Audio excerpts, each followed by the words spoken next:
Today's May 12th, 1989. My name is Joe Todd, and this is an interview with Mr. U.S.J. Egnatovich in Wilmington, North Carolina, and you live in Florida. I live in Punta Gorda, Florida. Where? Punta Gorda, Florida. He's got Puntagorda, 2 words, Florida, 33950 zip code. Okay. So, where were you born? I was born in Alex, Arkansas, July the 25th, 1921. 1921.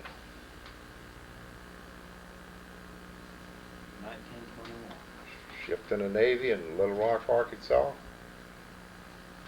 August the 7th, 1940. Why'd you join the Navy over the Army or Marines? Well, I guess because I saw a lot of movies about the Navy, and I enjoyed the water, and I just loved the water. And I love seeing the movies about the ships and everything, and that's why I joined the Navy. And where'd you go for boot camp? I went to boot camp in San Diego. San Diego. Tell me about boot camp. Well, boot camp was nice. I thought it was nice. I mean, it was strict. It was different. I think it's what it should be. It's really what it should be. And I enjoyed it because I obeyed the rules and regulations and stuck my head to the grindstone and said I'm going to be here for 6 years. I shipped in for 6 years. I signed up for 6 years. And at that time, things wasn't, things were pretty shaky, and I wanted to get in before anything started. So that's why I joined the Navy.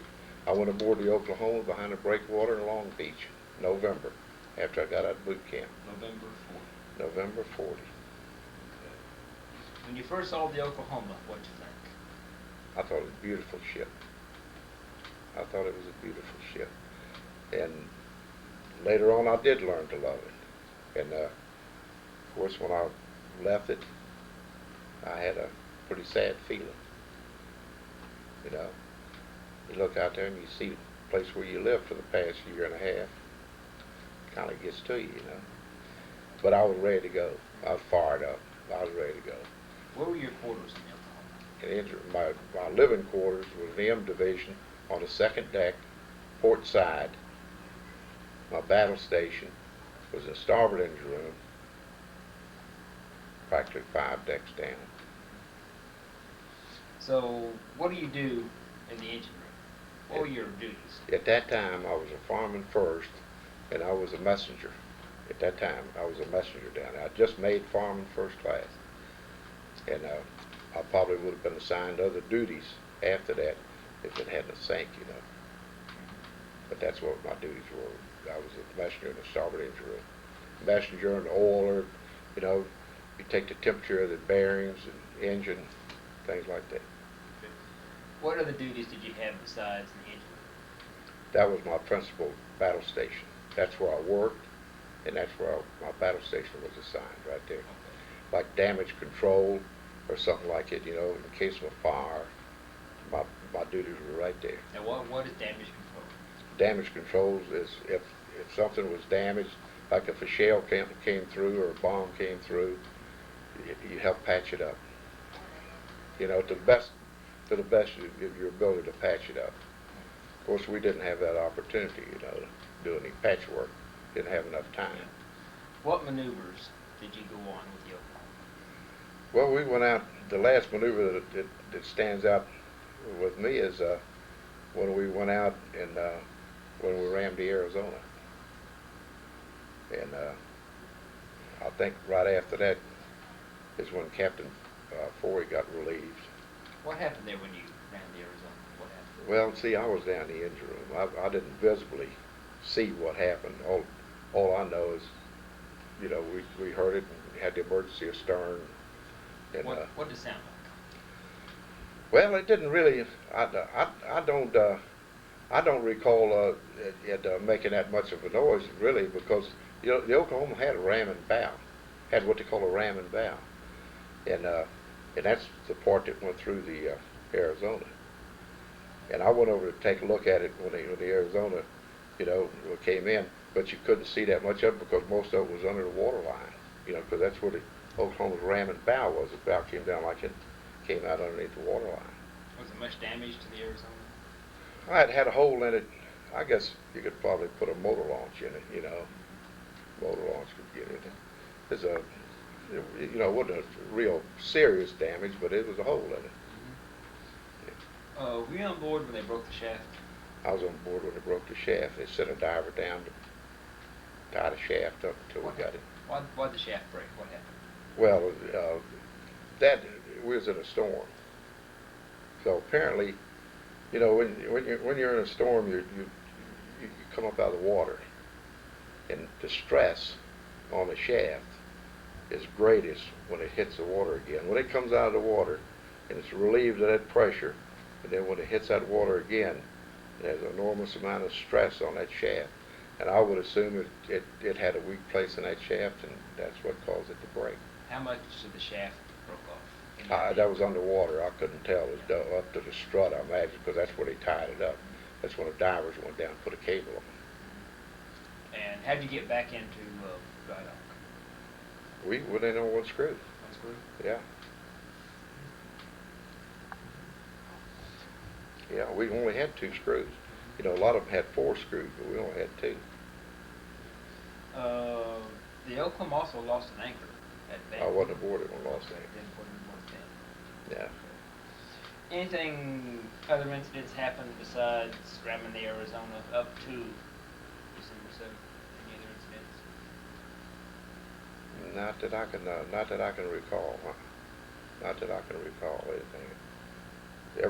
Everything beyond that, when we had all of our battle practice and everything, most of them come out all right. Because I don't know whether you know it or not, but the Oklahoma did carry an E with a couple of hash marks on the stack for efficiency, you know, for engineering. So I don't know really anything else outside of ramming the Arizona that really was outstanding, you know, something that you could really pinpoint. The rest of it was just routine. Did you serve your time as mess cook? As mess cook? Oh yeah. Everybody serves their time as scullery duty and mess cook, you know. Well, I just went along with the program. I guess at that time I was just a young kid, and I was willing to follow orders, you know, and I didn't resist anything. I figured the more that I did, the more I would learn. And it didn't bother me in the least to do scullery duty or cooking, and I was hoping that that wasn't what was going to be my trade, you know, for the rest of my life. But I enjoyed it. I can't say that I thoroughly enjoyed being a mess, but I did my job, and after that I went down the engine room and I continued on as in a trade of a machinist.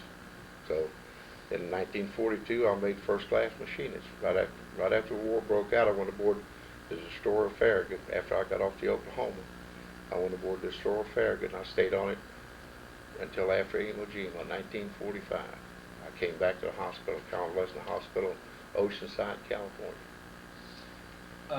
Let me ask, whenever you throw the engines into reverse, you have to let the engine stop before you go into reverse, or how does that work? Well, when you close the main throttle off, if you got 2 throttles, you got a head throttle and you got a stern throttle. When I was a throttleman, if we had emergency astern, I would close the head throttle and open the stern throttle at the same time. Yes, it's best to on a steam turbine you can do it better than you can that reciprocator.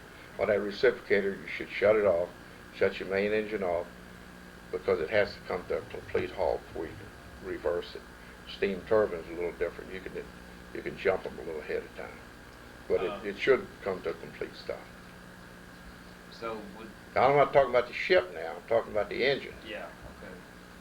How long does it take for that ship to stop and start backing up there when you throw it into emergency? You mean actual footage? Oh, I couldn't tell you that. Hell, I'm 5 decks down. I couldn't tell you that.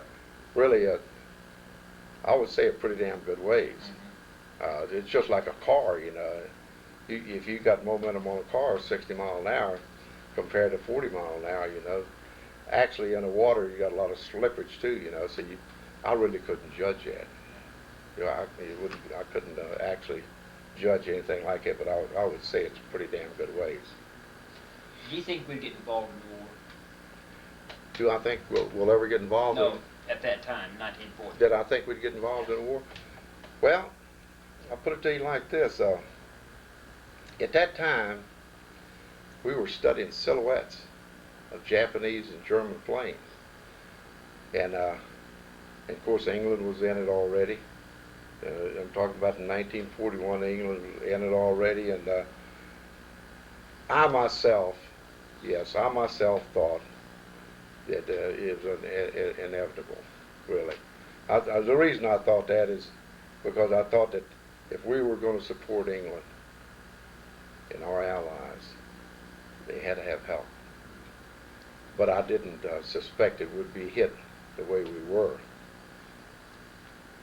Yes, I thought we'd be in it. When the Oklahoma came in December 6th, what maneuver had she been on? Well, we'd been out for, if I'm not mistaken, it was 3 to 6 weeks we'd been out on maneuvers. And I don't really know.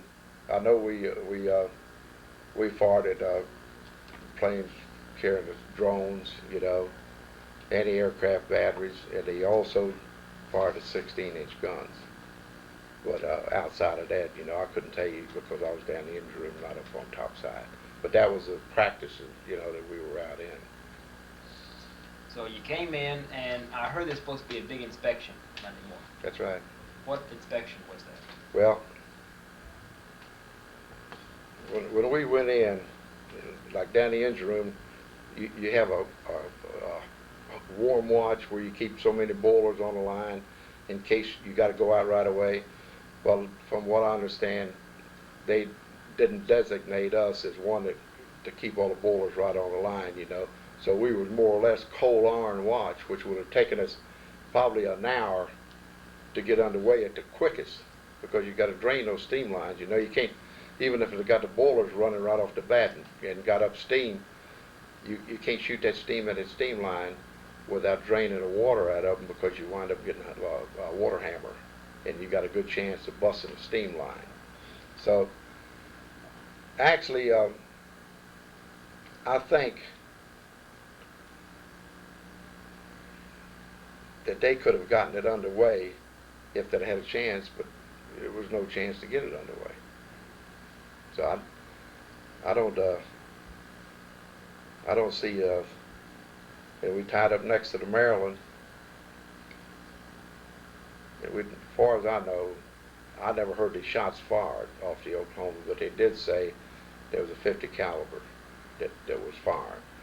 But it's pretty hard for somebody to say. And just like I say, I came up out of the engine room, through the machine shop, and through a vent. And if the vent hadn't have been there, leading into the machine shop, I would have never got out. Someone told me that the Maryland was firing a .50 caliber over the Oklahoma. Well, that could be true. That could be true, Joe.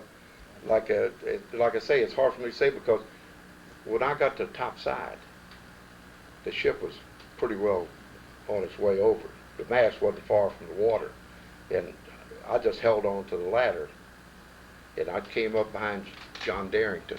His name is Ralph Darrington in your list of casualties. And I came up right behind him, and I kept moving him up to get him up, because he's a pretty heavy set guy, in that round hole going up. So he says he wanted a casemate. He went over to get him to go inside the casemate, and he grabbed hold of the dog on the casemate, and I hollered at him. I told him, John, come on over here with me. We're out in the open, but the mast's going to hit the water pretty soon, and we're going to go. And that's the last time I saw him. I never saw John after that. In fact, I didn't know whether he was alive or dead until I got your copy of the list of casualties. That's the only time that I know. So, start with the morning of December 7th. Yeah. What happened? Well, the morning of December the 7th, I was looking out the porthole. What time did you get up? I got up about 6:30, I guess. 6 o'clock, 6:30. And I was looking out the porthole. We already had breakfast. I was looking out the porthole, and I was looking out across the Navy Yard. And I saw these planes coming across the Navy Yard, and I couldn't figure out what the hell is those planes doing coming over the Navy Yard this early in the morning? You know, I thought maybe it could be ours, but then they were coming in awful low. And then over the top, in the back of the first wave that was coming in, I could see the red ball. And I turned around and just started to ask some guy, what the hell is the Japanese doing holding maneuvers over here? And about that time the loudspeaker said, as well as I can remember, the loudspeaker said, all hands, man your battle stations, and no shit, this is a Japanese aerial attack. It's no drill. So that's the last thing I heard over the PA system. I hit the engine room. When I hit the engine room, the lieutenant was down there. I don't know exactly his name, but there was a lieutenant down there. And I think it was a Lieutenant J.G. And he says, stay down here. We're not going to sink. They're not going to sink us. And the fourth explosion, we started listening so bad, and we was trying to close the hatch to make sure the hatch was secure. You know, probably if we'd ever got it closed, we'd probably never opened it again, because that third deck was a bomb-proof deck. It's about that thick. And so finally, he says, I ran over to the phones and see if I could contact the bridge or anybody on the bridge. I couldn't contact anybody. So I said, well, I can't get a hold of anybody. So then he went over to the JV phone. He couldn't get a hold of anybody. So finally, he knew the ship was going over. And he finally said, we better go. Now, I don't know. I've looked in that list and everything. I don't know who the lieutenant was. I don't know whether he's alive or not. But Becker, Walt Becker, from the state of Washington, Seattle, Washington, I met him in Reno, and he came and asked me if I was in M Division, because he was the last one to go up behind me, and he said there was nobody else down there. So I don't know. I couldn't say whether I would like to find out whether he stayed down there or not. But Becker said he was the last one that was going up.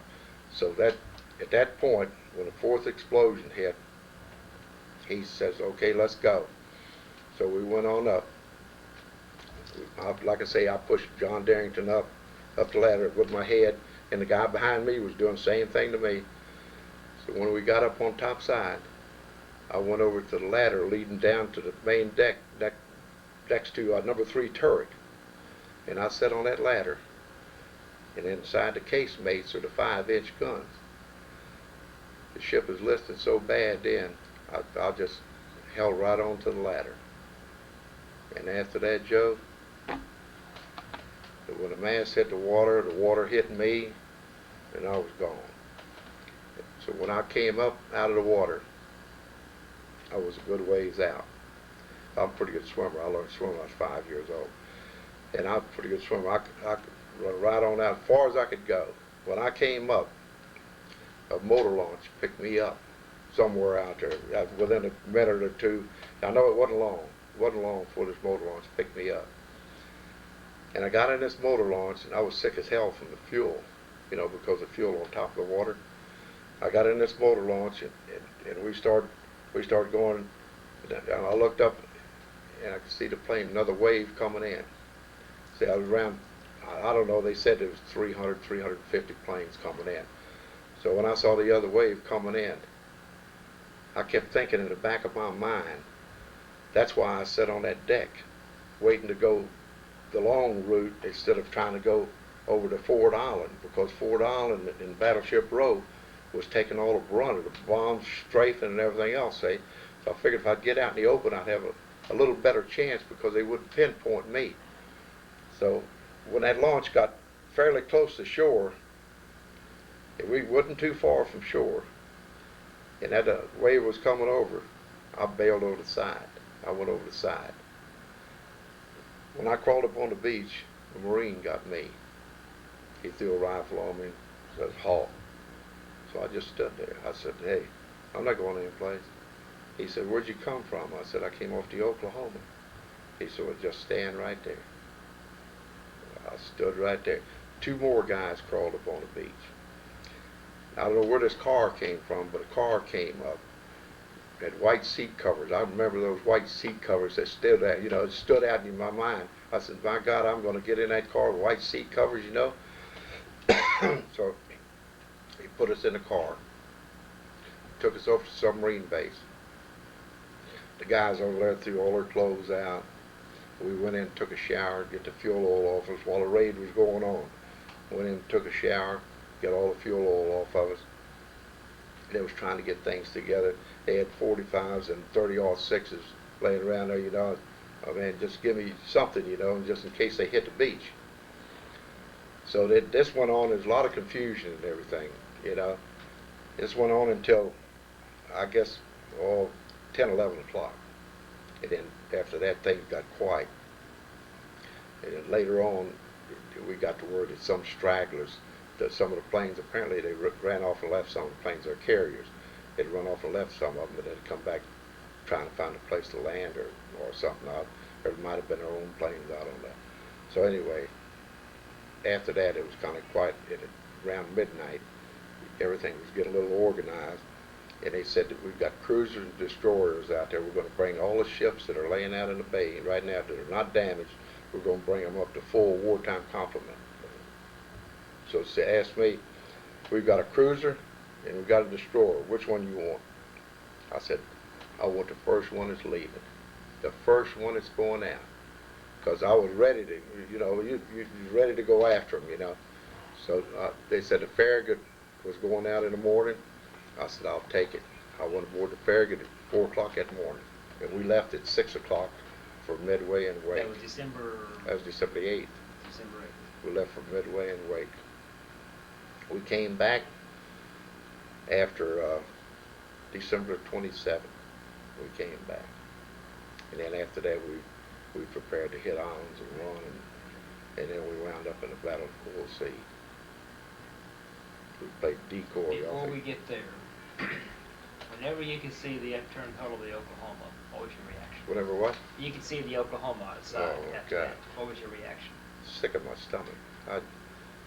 I was sick of my stomach, but yet I wanted to do something, and I couldn't do it. You know, I wanted to get back some way.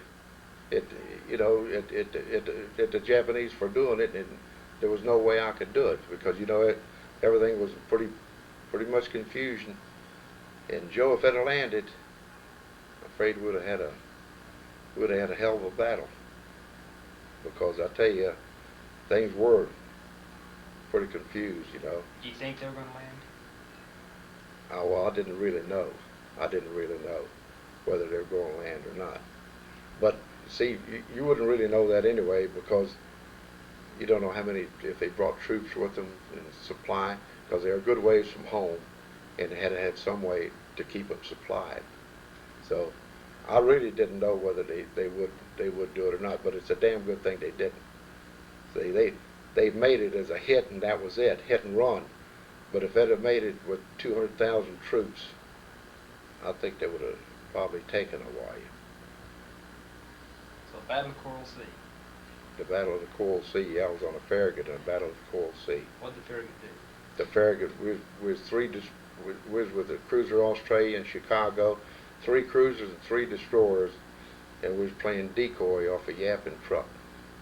We was sucking land-based planes out on us to keep them away from the majority of the fleet. And they caught the Neosho, the biggest tanker the Navy had. The Neosho and the Sims. They caught that tanker and it sank both of them. And we ran out of fuel, and we took enough fuel on from the cruiser Australia to get us up in Port Moresby, up near New Guinea. And we laid in that little cove until they sent a dinky tanker up from Brisbane, Australia, to fuel us. Then after that, we went back down to Australia. Then went back down to Brisbane. So, so the land-based planes were attacking you?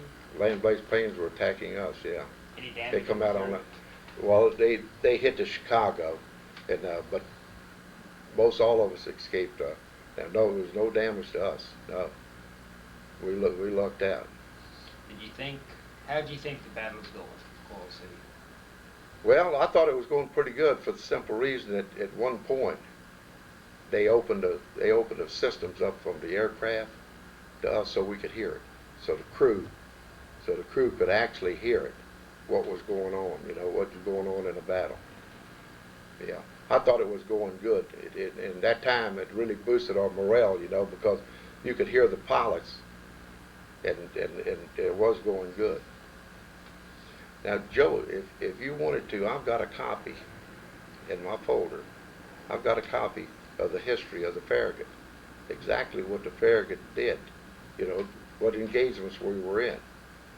We were in Tarawa, we were in Bougainville, Guam, Saipan, Emo, we was in Marshall Islands, in Weetah, and we went to Alaska for Kiska and Attu invasion. Besides Pearl Harbor, what was the worst engagement you were in? I would say probably the one that we probably dreaded most of all was Guadalcanal, because we sneaked in there at night to carry a couple supply ships in there, and the Japanese were in there looking for us, and that was probably the scariest part, because as you know, we lost a lot of ships in Guadalcanal. We lost a lot of our anti-aircraft cruisers in Guadalcanal. The Atlanta, San Juan, Juno, lost all of those, and we were tickled pink to see them guys come out there. You know, they were just like 5-inch guns on that, just like porcupine. The guy they had sticking out all over the place. They could put up some flak up there that you think nothing could get through. Yeah. The was it Tarawa? Tarawa, yeah. The Tennessee took some kamikazes. Is that it? I didn't see the Tennessee take any kamikazes, but I understand it did. Yeah, because I interviewed one guy that was on. I understand it did, but I'm not sure. I didn't see it because we went in and shelled it, and that's all. I didn't see the Tennessee because we always went in closer. That you know, we were screening all the battleships and the Farragut aircraft was a carriers. destroyer? Farragut was a 1,500-ton class destroyer, number 348. Now, what does the destroyer do? What's the purpose? This destroyer is on the outline. If you have a task force, just like if you listen to your Battleship North Carolina message on that that you have on the ship over there, we were in that task force 58. We lost 3 destroyers in that typhoon between the Philippines and Formosa, and a Farragut was in that typhoon. We were in it. They lost a Monaghan, Hull, and a Spence for different reasons. The Spence rudder jammed, that's what I understand on it. The rudder jammed on the Spence, and it turned broadside to the storm. And of course, it's 100 to 120 mile an hour gale, so it blew it over because we were getting ready to take on fuel that morning. And Farragut was one of the lucky ones. We'd pumped out all the ballast, but we were one of the first ones to take on fuel. So when we took on fuel, made us heavier in the water. The other had their ballast pumped out and never had a chance to take fuel or put the ballast back in, and that's what happened. They got light in the water and they capsized. So and from everything that I've ever read, from the Navy manuals or anything, they only saved 100. In your story on that ship. Describe that typhoon. What did you do during that typhoon? What did I do? I was in the engine room, and actually, I'll tell you the truth, actually what we were doing, most of us were running from side to side to try to keep that thing from going over. That's how bad it was. That's why a lot of people don't realize what something like that will do in the water. But I'm telling you, everybody on that ship was running from side to side to try to keep that thing balanced. How long did that last? Well, as I can remember, we was in it practically all day. It hit us early in the morning. I'm pretty sure it was early in the morning. I think we was in it most of the day. Because, see, you can't go no place. There's no place you can go in that thing. And you can't get no way on a ship because you got to head into the storm, you know. You have to. You can't turn broadside to it. You got to head into it, and you're doing nothing but tossing and wallowing in the ocean, until it calmed down. I mean, I say most of the day, I can't. I couldn't pinpoint exactly because, like I say, I was in the engine room, But I stayed in the engine room until it was over, because the Farragut has got a broken deck. It's not a flush deck destroyer. Like, you can't walk from the bow to the stern all on one deck. You had to walk up to the forecastle and then go up on the forecastle seat, main deck, to keep going to the bow. And when you went in the engine room, there was no passageway from the engine room to your living compartments or forward. There was no passageway. When you were in the engine room, you were right there with two steam turbines. No passageway. The later destroyers like the Fletcher and the rest of them, flush deckers, had a passageway underneath. You didn't have to come on top side, but you couldn't go on top side in it. So the thing that I remember about it more than anything else, I guess, is it got so damn hot down there. We had to close the vents. See, water was even coming down the vents, and when you close the vents, and you got 400 pounds of steam running those turbines. When you shut those vents off and everything, the steam lines and all are covered, asbestos covered and everything, but you still got a hell of a lot of heat down there. I can remember the heat came up to, I guess, 115 degrees, 120 degrees, and you just take it. I took towels and just put them in water and just put them around me, and it'd be dry in a half an hour. Towel be dry in a half an hour. It was hot down there. What's your fondest memory of the Oklahoma? Well, I guess the fondest memory that I can think of the Oklahoma is when they used to bring the Hawaiian people aboard. They had Hilo Hattie aboard there one time, and they put on a real good show. And it kind of made me. I was a young kid. I'd never seen anything like it, hula girls dancing and everything like that, And I guess that was really the fondest memory because, actually, we never did get to really get into battle with the Oklahoma because there was nothing going on. But I would have liked to seen it stay, and I'd like to been on it, during the war. But that's the fondest memory that I can remember. Some people I've talked to said the Oklahoma was like a home crew. Well, it grows like that. It grows on you. I mean, you take. There's a difference between a destroyer and a battleship. A lot of difference. There's a difference in the riding. I mean, you get a storm on a destroyer, you even disappear from sight. They can't even see you if you're in a storm.